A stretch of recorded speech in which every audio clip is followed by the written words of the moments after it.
Rana Naidu. I like you in that. So she saw Prince and she said, "Wow, you was just perfect." I said, "Thank you." No, perfect. I said, "No, thank you." She said, "No, you're not understanding.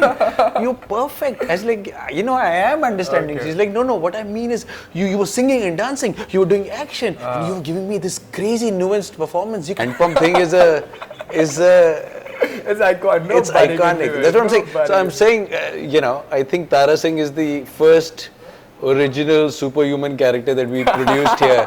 When you do something for somebody without even wanting something in return, and just you doing it makes you happy, that's love.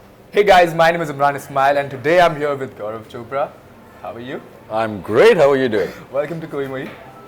So we were just talking about this. It's been 2 years since we last spoke, right? I want to start by a quote that I read in your article, alright? Let me start by this.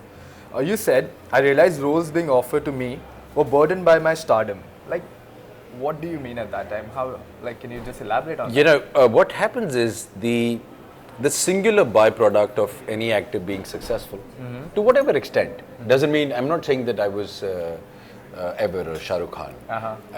This is in the modest understanding of how successful I was. Correct. The byproduct of that success is that there is some mold that you are associated with for the success.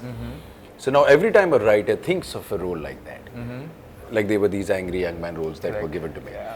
Every time that somebody would make a role like that, and then they would say, "You know what, we should get Gaurav to do this." Alright. And that happens because there's nothing wrong with it. It happens because you do that well. You've done that well in the past. And every time you attempted to do this, you were successful. The audience loved it. You got awards. You had all the girls writing to you. Everybody was happy. Right. Everybody made their money. And so the next time something like that happens, they again think of you for the same reasons. Now, over a period of time, when this happens again and again and again, then you're that sure shot option that was definitely going to work because Correct. you've proved it on many occasions. In the process, you are only doing the same kind of thing again and Alright. again. So slowly, for every successful actor, this is where you start to become a puppet of your own success. You start to find similar traits or whatever that you've played in the past. And it could be hugely limiting as an actor. Correct. And this could be the end of it. And you won't be able to explore your full potential. as well as an And actor, so you'll slowly Correct. the audience will get bored of you doing the same thing. There will be somebody else who will be doing that now better than you. Correct. That's just a matter of time in any case. So I just took it sort of upon myself, and I said, let's not. Let's how did it carve a way let's out? not take the easy way out. This is what gets offered to me. I get offered the big money. Let's say no to that. Alright. And it was easier said than done, because when you're sitting at home and then you're saying no to work and saying no to big money, it gets difficult increasingly. Maybe not so much the first time, but by the third time, by the fifth time, you start to feel the pinch because you're sitting at home and doing much lesser work. But the decision was pure. The decision came from a position of creatively expressing myself more, showcasing different sides and different traits that have not been showcased before. I remember one journalist, after she saw Rana Naidu, I like you in that. so she saw Prince and she said, "Wow, you was just perfect." I said, "Thank you." No, perfect. I said, "No, thank you." She said, "No, you're not understanding. You're perfect." I was like, I am understanding. Okay. She's like, no, what I mean is, you were singing and dancing, you were doing action, and you were giving me this crazy nuanced performance. You can do everything. And I was like, that's so nice of you to say. Alright. But that's what I'm trying to say, that showcase these other sides that sometimes you don't get an opportunity to showcase. And ever since 2020, the 3 roles that I said yes to, Bachchan Pandey, where I played the main antagonist opposite Akshay, which was a completely dark part. Correct. From there to Rana Naidu, where all kinds of shades were there.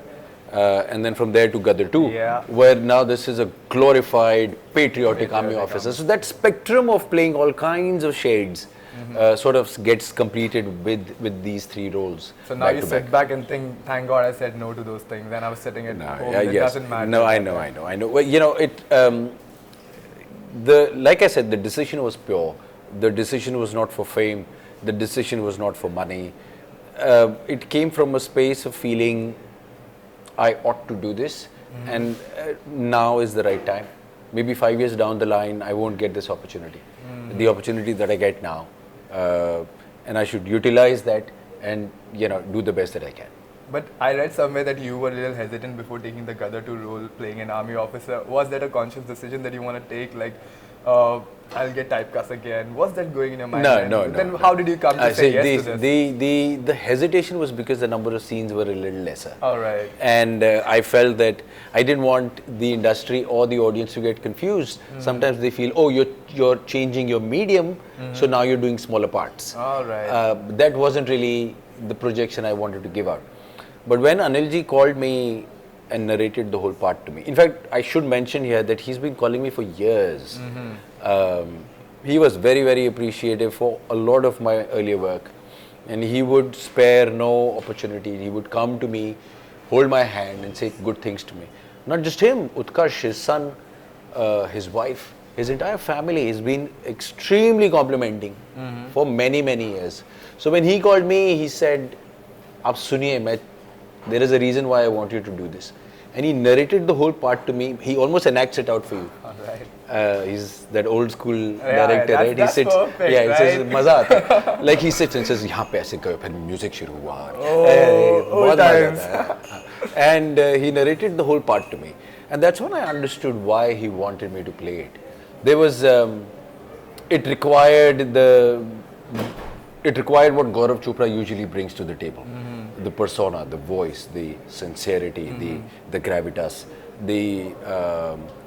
When you see somebody and just by his presence you feel, kar lega.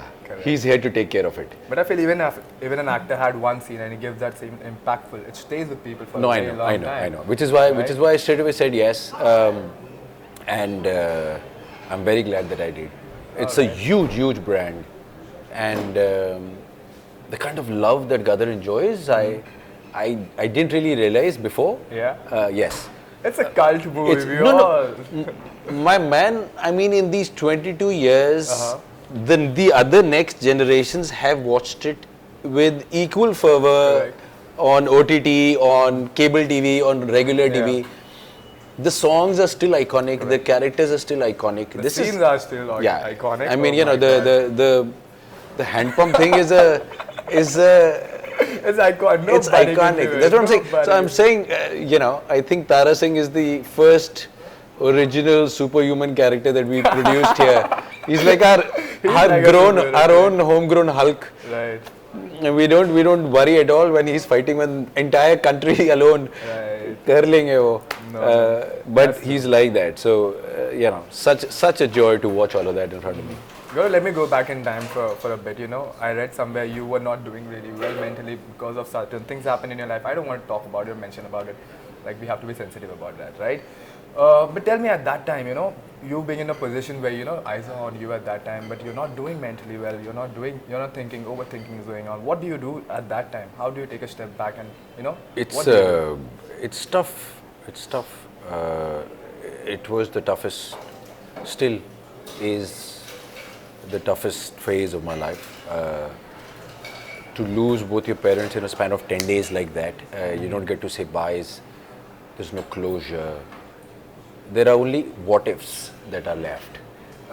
What if we did this? What if we would have arranged for this medicine? Nothing was available. There were no protocols in place. Everything was confused.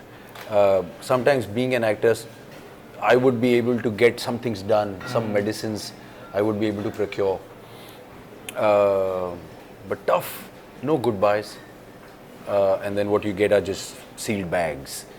And that's the last memory you have. There's no closure of any kind. And then, there was, I had a son, and then we separated, and then now he lives somewhere else. And so that whole phase of you personally feeling broken, personally feeling like you had crashed down to your lowest. If as a human being you've invested all your efforts into your sense of family, I don't smoke, I don't drink, I hardly party. If you've invested all of your efforts and love towards your sense of family, and then that sense of family just evaporates, of course you feel alone, and of course you feel like, how do I get up from here? And where is that ray of light? Who is going to hold my hand? Who will support me? And that's when you have to find that voice within you. You do tend to find friends outside and support outside, but trust me, and this is, I'm not saying this for the sake of the interview, I'm saying this with my heart, hoping that if there's anybody out there who's in the dark, that this might be what you need to hear. You need to find your friend inside you. And then that friend inside you sometimes scolds you, sometimes guides you, sometimes gives you mentoring like a guru would. But most often than not, always stays with you like a friend. You have to find the voice of your soul inside. For me, it started off with me saying, what would my father say to me? Oh, that's beautiful. What would he want me to do right now? How would he want me to deal with this situation? How would he feel pride for me? It started off from there. And then you think about your mother, you think about your father, but then you eventually find that voice, and that voice starts to talk back to you. Right. It's almost like you're having these conversations with that voice inside. But tell me, as an actor, you feel insecure? Of course. What do you do if you feel insecure? You see other people, doing better, or you think they're doing better in their life? No, I don't feel insecure with other people doing better. I feel insecure with me not being able to do it as well as I want to. All right. So it's almost like there's a role. I've listened to the role. Now I want to do it this way. There are a million ideas sparking, buzzing in my head. Then I come down and narrow it down to the things that I actually want to do. Now the execution, the craft, the effort of making sure that these ideas are executed well, sometimes you're not able to. There are days that your energy is low. Right. There are days when your hair is just not listening to you. And you're like, bhaiya spray डाल दो बहुत सारा और बना लो कुछ, because they're not listening to me. But on days like that, you feel a little like, the tide is against you, and then you feel a little insecure about, will I be able to do this as well as I wanted to? Will I be able to live up to my own standards here? Right. That's what makes me insecure, but then that's what keeps you driving as well. All right. What about how if you don't get opportunities at that time, you don't have work to do, you have absolutely nothing to do at that time, You're feeling that everybody's moving forward from you, like everybody's going ahead. What do you do at that time? I've never really allowed myself to get bothered by that. It doesn't matter what anybody else How is does doing. that come? Like, how do you not allow yourself to do that? I don't even follow people. I don't even know. All right. I will meet them and then I'll say, what's happening? And then that person will say, this is what I'm doing. And I'll be like, oh, fantastic. I'll give that person a hug and then move on. And I don't let that stay with me. It was very, very evident right from day one that it's like a chartered accountant. It's like a lawyer. You do your job. You lock your office and you come back home. Okay. You lock your office and you come back home. And once you come back home, you should just be Gaurav. Right. Not Gaurav the actor, or Gaurav the film actor, or Gaurav the OTT actor, or Gaurav the actor from Rana, Naidu who just got 2 awards. You don't let those things stay with you. Right. They happen, you enjoy them, you live the moment, you feel the pride, you say thank you to your parents. Now they're my personal gods, right? Like I don't need to pray to any other god, now I have them. Right. I get it. But you say thank you to them, and you say, see, I got you another one, and then you leave it. I'm feeling a lot of emotions, Gaurav. I've stopped checking my shots. What? Yes, I don't. This is just like this new thing of this letting go has actually changed my way of performance as well. I think so much, I do so much, I put in such an effort, but the moment the shot is done, gone. Over, bye. I don't even want to know what's really, how it's turned out and whether I'm looking fine with my hair in place. Nothing. So Gaurav, like I was saying, you were explaining me so many things, right? I feel a lot of emotions coming out of you. Tell me, what is love for Gaurav Chopra? Love is giving. Love is when you give and don't count. Love is when you're like, this relationship is lopsided. I do so much, but you don't expect anything in return. You just like the fact that you do something for somebody else. That's love. When you do something for somebody without even wanting something in return, and just you doing it makes you happy, that's love. That's very well said.